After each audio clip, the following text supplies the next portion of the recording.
Video like जरूर कर लीजिए और ऐसे वीडियो लगातार फ्री में पाने के लिए चैनल को तुरंत सब्सक्राइब कर लीजिए और बेल आइकन को जरूर टैप कर लीजिए ताकि आगे भी सारे वीडियो आपको मिलते रहे। यूट्यूब में फॉलो करते हैं तो प्लीज ये वाला फ्री टेलीग्राम चैनल जरूर ज्वाइन कर लीजिएगा। सारे नोटिफिकेशन सारे अपडेट यहीं पे आते हैं, ध्यान रखिए। नमस्कार साथियों, स्वागत है आप सभी का स्टडी फॉर सिविल सर्विसेज में।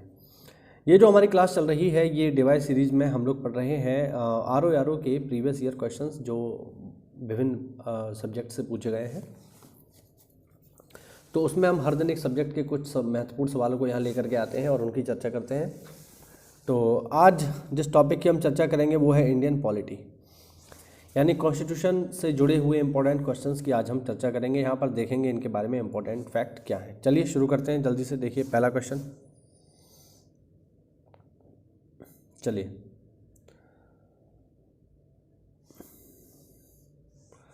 पहला प्रश्न देखिए। पहला प्रश्न है साथियों, भारतीय संविधान के भाग 9A, ये 9A लिखा है, ध्यान रखना रोमन में है, आपको पता होना चाहिए।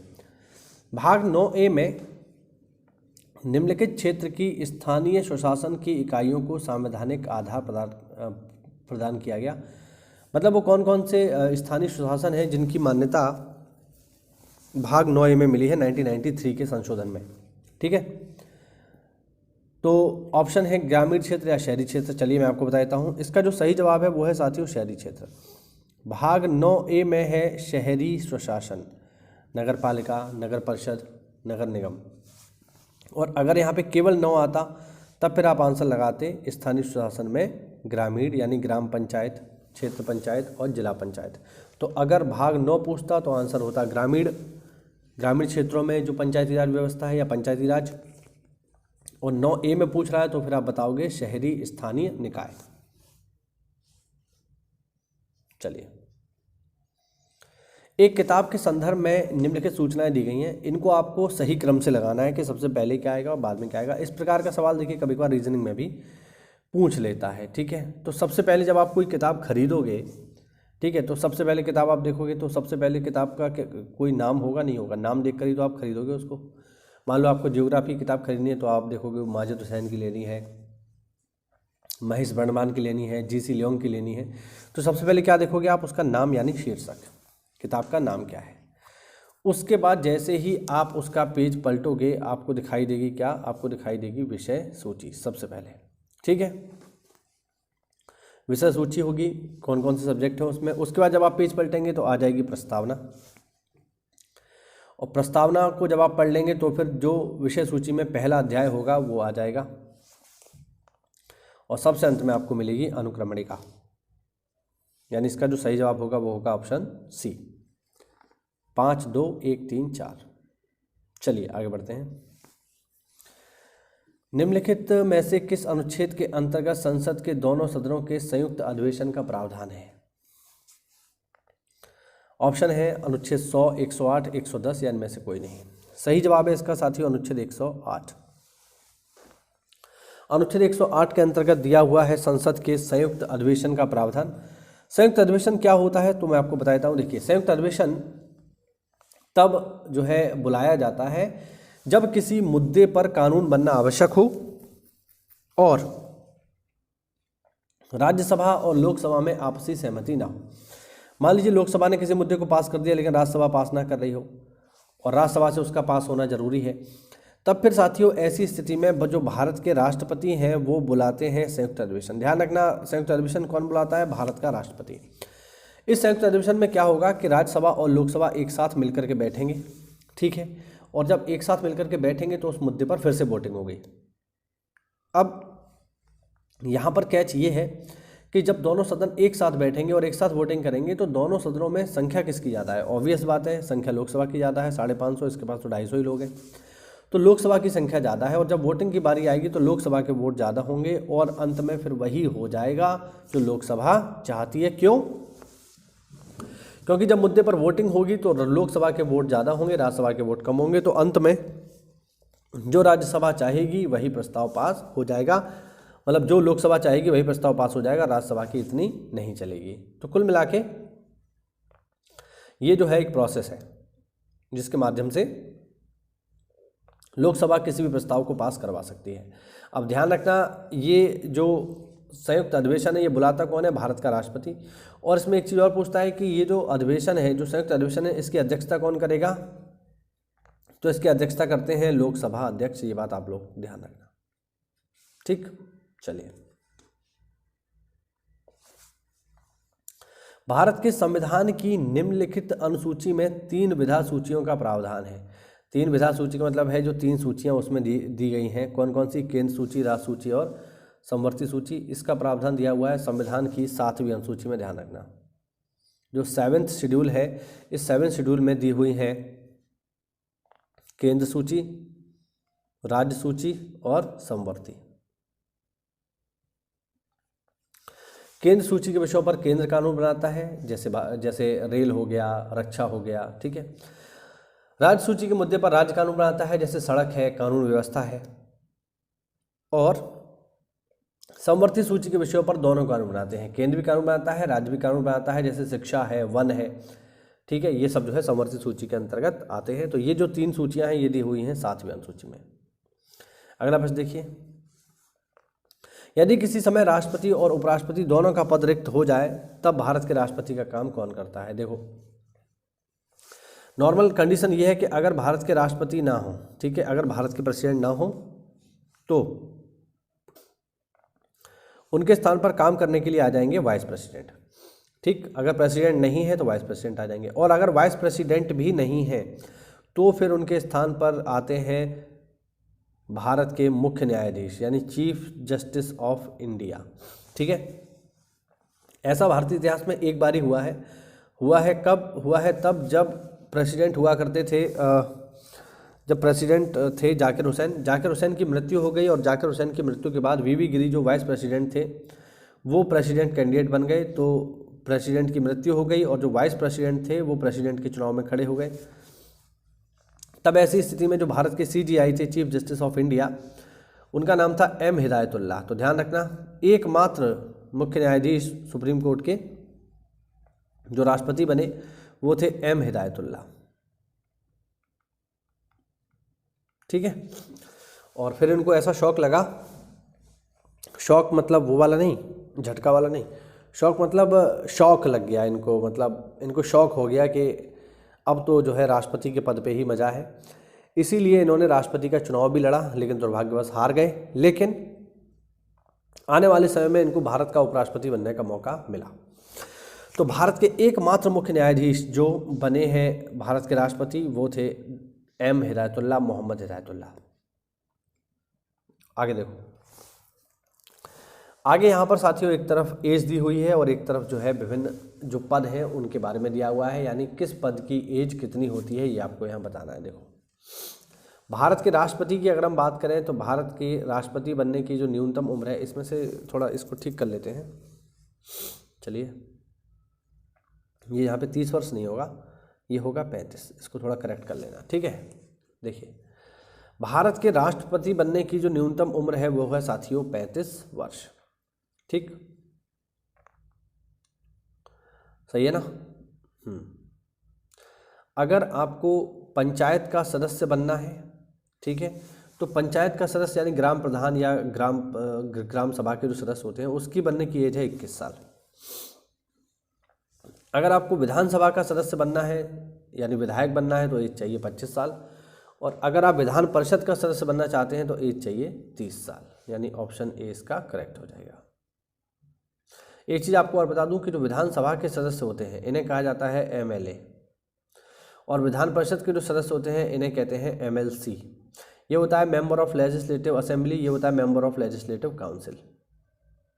चलिए,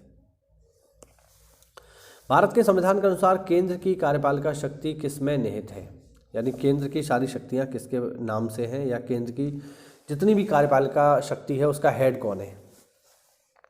तो इसका सही जवाब है भारत का राष्ट्रपति। ध्यान रखना, याद रखेंगे केंद्र की कार्यपालिका शक्ति का सबसे प्रमुख व्यक्ति होता है, ठीक है।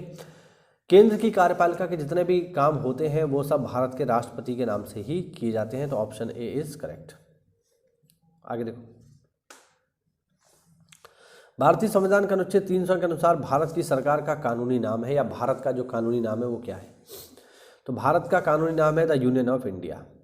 ठीक है, ये बात आर्टिकल नंबर 1 में भी लिखी हुई है। 1 में साफ साफ लिखा हुआ है India that is Bharat shall be a union of states, यानी इंडिया जो कि भारत है, जो राज्यों का संघ होगा, तो भारत क्या है, यूनियन ऑफ इंडिया। ठीक है, यूनियन और फेडरेशन में आप लोगों को अंतर भी पता होना चाहिए। देखिए हिंदी में आप देखोगे तो संघ के मतलब हिंदी तो संघ ही है दोनों की, लेकिन आप जब अंग्रेजी में जाओगे तो संघ के आपको 2 मतलब मिलेंगे। पहला मिलेगा फेडरेशन, दूसरा मिलेगा यूनियन। भारतीय संविधान निर्माताओं ने इस बात का विशेष ध्यान रखा कि शब्द का चयन किस प्रकार किया जाए। जैसे भारत जो है एक फेडरेशन नहीं है कि यूनियन है। फेडरेशन और यूनियन में अंतर क्या होता है समझ लो। देखो अगर हम एक फेडरेशन बनाते हैं तो फेडरेशन में शामिल लोगों को अपनी इच्छा से उस संघ में शामिल होने और बाहर जाने की अनुमति है, यानी जब तक उनकी आवश्यकताएं पूर्ति होती रहेंगी तब तक वो फेडरेशन में रहेंगे, और जैसे ही उनकी आवश्यकताएं पूर्ति होना बंद हो जाएंगी वो फेडरेशन छोड़ सकते हैं। एग्जाम्पल के लिए अगर आप देखो तो सोवियत जो संघ बना था वो फेडरेशन पर आधारित था, इसी वजह से उसका विखंडन हो गया। लेकिन भारत जो है वो एक यूनियन है, और यूनियन का मतलब होता है कि अगर आप एक बार यूनियन में शामिल हो गए तो फिर वहाँ से बाहर जाने का कोई रास्ता नहीं है। ठीक है,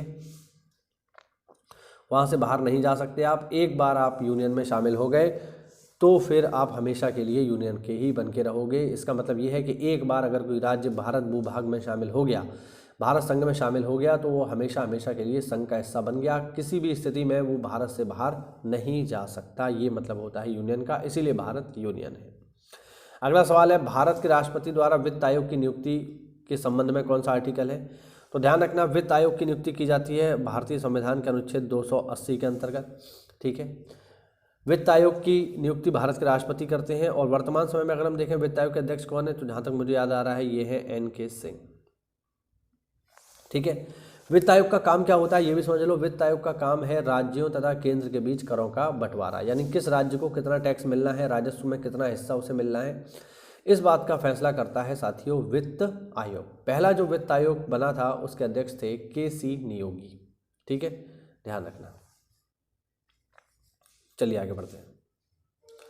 अगला प्रश्न देखें, भारत की संसद को कानून निर्माण की शक्ति निम्नलिखित के लिए प्राप्त है। ठीक है, ऑप्शन देखो, भारत संघ के लिए कानून बना सकती है संसद, बिल्कुल सही बात है।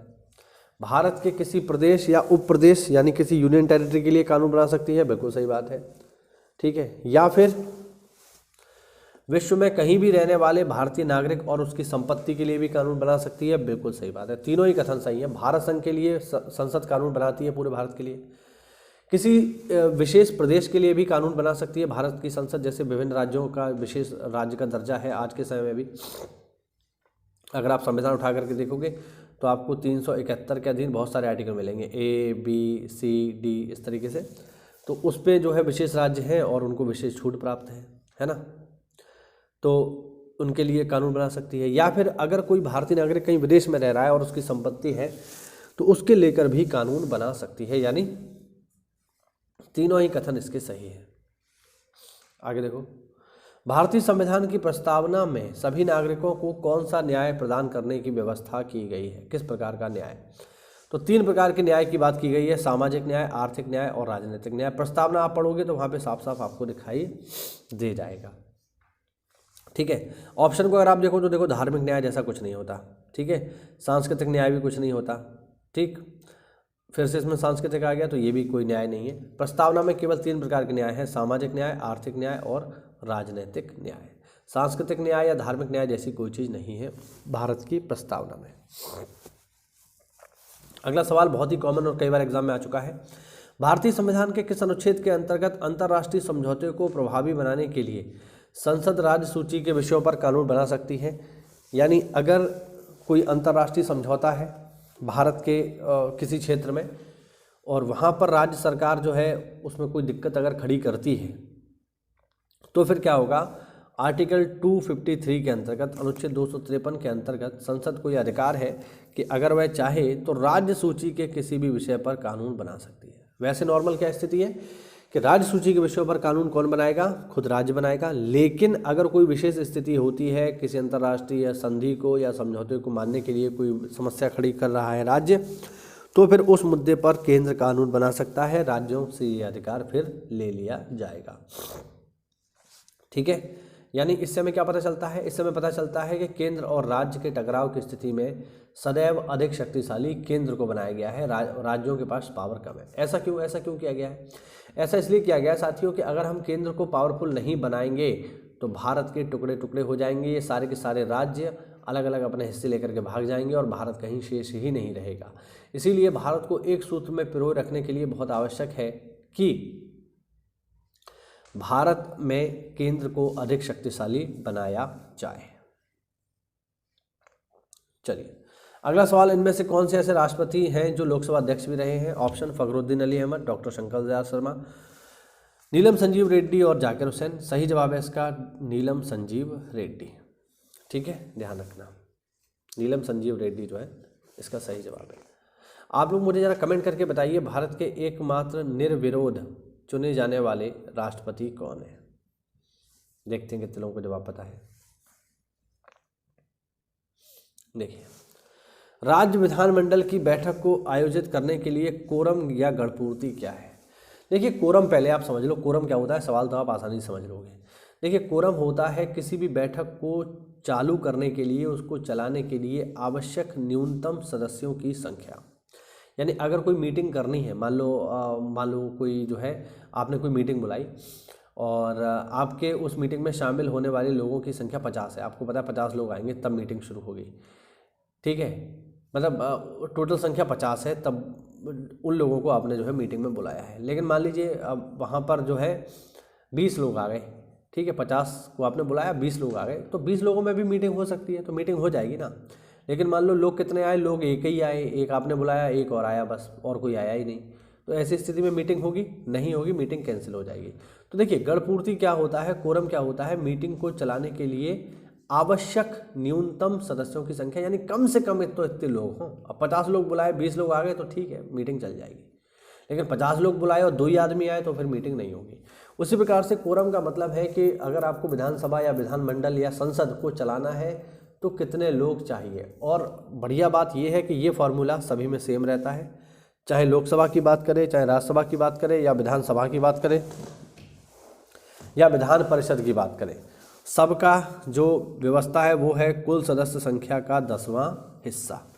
ठीक है, यानी अगर लोकसभा से आपसे पूछे लोकसभा का कोरम क्या है, तो लोकसभा की कुल सदस्य संख्या का 10वां हिस्सा, यानी करीब करीब जो है 54-55 लोग चाहिए। ठीक है, राज्यसभा में अगर पूछेगा तो कम से कम 25 लोग जो है चाहिए। ठीक है, राज्यों के हिसाब से अगर आप देखोगे तो प्रत्येक राज्य की विधानसभा सीटों की संख्या अलग अलग है, तो उसका 10वां हिस्सा उन्हें चाहिए। ठीक है, तो ये महत्वपूर्ण है, 1/10वां, ये ध्यान रखना। देखो, अगला सवाल है 1993 में निम्नलिखित में से कौन सी भाषा 8वीं अनुसूची में सम्मिलित नहीं की गई? ऑप्शन है मैथिली, संथाली, मणिपुरी और डोंगरी। सही जवाब है इसका मणिपुरी। मणिपुरी भाषा 1993 के संशोधन में इसको शामिल नहीं किया गया। आप लोग मुझे जरा कमेंट करके बताइए फिर कब शामिल किया गया इसको।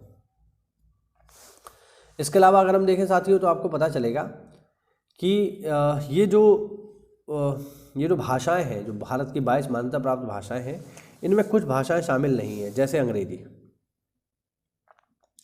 अंग्रेजी भारत की मान्यता प्राप्त भाषाओं में शामिल नहीं है। दूसरा भोजपुरी। अब आप सोचो भोजपुरी कितने बड़े पैमाने पे बोली जाती है। पूरा पूर्वी यूपी भोजपुरी बोलता है, बिहार तो पूरा बोलता ही है, झारखंड में भी बोली जाती है, इतने बड़े पैमाने पे बोली जाती है, लेकिन फिर भी ये भारत की 22 मान्यता प्राप्त भाषाओं में शामिल नहीं है। ध्यान रखिएगा, महत्वपूर्ण है। आगे देखो, दक्षिण एशियाई क्षेत्र के लिए भारत का 6 सूत्री प्रस्ताव भारत के किस प्रधानमंत्री द्वारा प्रस्तुत किया गया था? तो इसको सीधे सीधे आपको याद करना है। 6 सूत्री प्रस्ताव पेश किया गया था भारत रत्न अटल बिहारी वाजपेयी जी के द्वारा। अगला सवाल देखो, नीचे 2 कथन दिए हुए हैं, एक कथन है तथा दूसरा कारण है। पहला कथन है राज्यसभा का विघटन नहीं होता है। इसका मतलब ये है कि राज्यसभा एक स्थायी सदन है। सही है, बिल्कुल सही बात है, इसमें कोई डाउट नहीं है। राज्यसभा एक स्थायी सदन है और राज्यसभा कभी भी भंग नहीं होती है, हमेशा बनी रहती है। दूसरा देखो, अब राज्यसभा स्थायी सदन है, इसका कारण क्या दे रहा है? इसका कारण दे रहा है कि इसके 1/3 सदस्य हर 2 साल पर सेवानिवृत्त हो जाते हैं। बिल्कुल सही बात है, राज्यसभा के 1/3 सदस्य हर 2 साल पर रिटायर हो जाते हैं और उनकी जगह पर नए लोग आ जाते हैं। अब यहाँ पर आंसर हमें कैसे देना है? क्या ये दोनों सही हैं? दोनों सही है, लेकिन ये जो इसका कारण बता रहा है इस पर आप ध्यान दो। ये कह रहा है कि राज्यसभा स्थायी सदन है, स्थायी सदन होने का कारण इसका क्या ये है क्या कि इसके सदस्य हर 2 साल पर रिटायर हो जाते हैं? ये इसका कारण थोड़ी हुआ, ये तो एक अलग ही चीज़ हो गई, ये एक अलग फैक्ट हो गया। यानी ये फैक्ट दोनों ही सही है, बट ये जो इसका कारण पूछ रहा है वो कारण इसका ये नहीं है। ठीक है, राज्यसभा एक स्थायी सदन है, लेकिन इसका कारण ये थोड़ी है कि उसके सदस्य हर 2 साल में रिटायर हो जाएंगे इसलिए स्थायी है, नहीं। इसका मतलब ये हुआ कि ए और आर दोनों सही है, किंतु आर ए की सही व्याख्या नहीं है। आर का ए से कोई लेना देना नहीं है, भले ही दोनों कथन सत्य हैं। इसी तरीके के सवाल पेपर में आपको मिलेंगे, आरओ में मिलेंगे, पीसीएस में मिलेंगे, आईएएस में भी मिलेंगे। ठीक है, चलो तो अच्छे से इसको पढ़ना है, तभी आप कर पाओगे। देखो अगला क्वेश्चन, निम्नलिखित कथनों पर विचार करिए, कौन सा कथन सही है? राष्ट्रपति की तरह उपराष्ट्रपति का चुनाव भी अप्रत्यक्ष होता है। ठीक है, बिल्कुल सही बात है, इसमें कोई डाउट नहीं है। भारत में राष्ट्रपति और उपराष्ट्रपति का चुनाव अप्रत्यक्ष होता है। इसका मतलब आप समझ लो, इसका मतलब ये है कि इन दोनों ही चुनावों में, चाहे राष्ट्रपति हो या उपराष्ट्रपति हो, अप्रत्यक्ष का मतलब ये है कि इन चुनावों में भारत की जनता भाग नहीं लेती। क्या आप में से किसी ने भी आज तक राष्ट्रपति के चुनाव में वोट डाला है या उपराष्ट्रपति के चुनाव में वोट डाला है? नहीं ना। तो प्रत्यक्ष क्या हुआ? प्रत्यक्ष चुनाव कौन सा होता है? लोकसभा का, जो अभी होगा 24 में, उसमें आप डायरेक्टली वोट डालने जाएंगे? नहीं जाएंगे। विधानसभा का चुनाव प्रत्यक्ष होता है। ठीक है, गांव में जो स्थानीय स्वशासन के चुनाव होते हैं, प्रधान का चुनाव होता है, बिल्कुल प्रत्यक्ष चुनाव है। लेकिन राष्ट्रपति और उपराष्ट्रपति का चुनाव प्रत्यक्ष चुनाव नहीं है, इसलिए पहला कथन तो वही सही है। दूसरा देखो, दूसरा कथन है राज्यों की विधायिकाओं के सदस्य दोनों के चुनाव में महत्वपूर्ण भूमिका निभाते हैं। ठीक है, अब यहाँ पर इस सवाल को थोड़ा समझना है। राज्य की विधायिकाओं के सदस्य दोनों चुनाव में भूमिका निभाते हैं। देखो भाई, राज्य की जो विधायिका हैं, इनके सदस्य दोनों चुनाव में भाग नहीं लेते। ठीक है, राष्ट्रपति के चुनाव में तो चलो जो विधायक हैं वो भाग लेते हैं, लेकिन उपराष्ट्रपति के चुनाव में विधायक भाग नहीं लेते। उपराष्ट्रपति के चुनाव में लोकसभा और राज्यसभा के सदस्य भाग लेते हैं।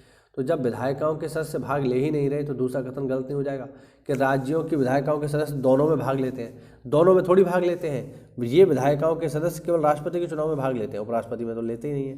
तो यहाँ पर जो दोनों शब्द है तो गलत हो गया, इसीलिए केवल एक सही है और दूसरा सही नहीं है। आगे देखो, किसी राज्य के राज्यपाल संविधान के निम्नलिखित किस अनुच्छेद के अंतर्गत विधानमंडल के अवकाश के दौरान अध्यादेश जारी कर सकते हैं? पूरी कहानी आपको नहीं समझनी है, फैक्ट जो सवाल पूछ रहा है उस पर फोकस करिए। क्वेश्चन ये है कि राज्यपाल अध्यादेश किस आर्टिकल में जारी करते हैं, ये है, बाकी सब बोल बच्चन है। देखिए, आपको पता होना चाहिए अध्यादेश क्या होता है। अध्यादेश होता है कि राष्ट्रपति या राज्यपाल ने जो कह दिया वही कानून है। ऐसा होता कब है? ऐसा होता है तब जब राज्य विधानमंडल सत्र में ना हो और कानून बनाना ज़रूरी हो, तब राज्यपाल जो बोल देते हैं वही कानून हो जाता है। इसी को कहा जाता है अध्यादेश। यही सेम पावर केंद्र में भारत के राष्ट्रपति के पास भी है। अध्यादेश की बात करेंगे तो राज्यों के पास, राज्यपाल के पास जो पावर है वो है आर्टिकल नंबर 213 में।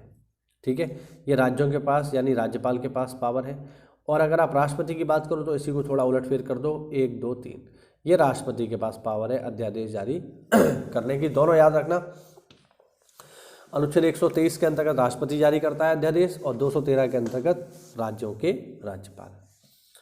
आगे देखो साथियों, नीति आयोग की स्थापना जनवरी 2015 में की गई। ठीक, ऑप्शन संसद के अधिनियम से, राष्ट्रपति द्वारा जारी अध्यादेश से, संघीय मंत्रिपरिषद द्वारा एक विशिष्ट प्रस्ताव से। सही जवाब इसका यही है, नीति आयोग। ठीक है, NITI, national institute for transforming India इसका फुल फॉर्म है। कब बना है? जनवरी 2015 में संघीय मंत्रिपरिषद के विशेष प्रस्ताव से बना है। इसके अलावा ये भी ध्यान रखना कि नीति आयोग का पुराना नाम क्या है? योजना आयोग। मैंने लास्ट क्लास में इसके बारे में चर्चा करी थी। योजना आयोग की स्थापना हुई है 15 मार्च 1950 को। ठीक, जो कि अब बन चुका है अब बन चुका है नीति आयोग। अध्यक्ष कौन होता है? चाहे नीति आयोग का पूछे या योजना आयोग का पूछे, अध्यक्ष होता है भारत का प्रधानमंत्री। अब यहाँ पर देखिए कुछ जो है ये सवाल दिए हुए हैं, मतलब एक तरफ आपका दिया हुआ है अधिनियम, और दूसरा उसने उस अधिनियम ने किस अनुच्छेद में संशोधन किया, ये आपको बताना है। ठीक है, देखो फिलहाल मैं आपको बता दूं ये सारे के सारे बिल्कुल सही क्रम में लगे हुए हैं। 94वां संविधान संशोधन ने अनुच्छेद 164 में संशोधन किया। 95वें संविधान संशोधन ने 334 अनुच्छेद में संशोधन किया। 96वें संविधान संशोधन ने 8वीं अनुसूची में संशोधन किया और 103वें संविधान संशोधन ने अनुच्छेद 15 में संशोधन किया, यानी 1, 2, 3, 4 इसका बिल्कुल सही जवाब है। तो साथियों ये हुआ हमारे कुछ इंपॉर्टेंट क्वेश्चंस, है ना, जो जुड़े हुए थे पॉलिटी से। उम्मीद करता हूँ कि इन क्वेश्चंस के अलावा भी आपको बहुत एडिशनल इन्फॉर्मेशन मैंने दी है, आपको अच्छी लगी होगी। तो ऐसा है तो वीडियो को लाइक करिए, चैनल को सब्सक्राइब करिए साथियों। मिलते हैं अगली क्लास में, तब तक के लिए जय हिंद, जय भारत, वंदे मातरम।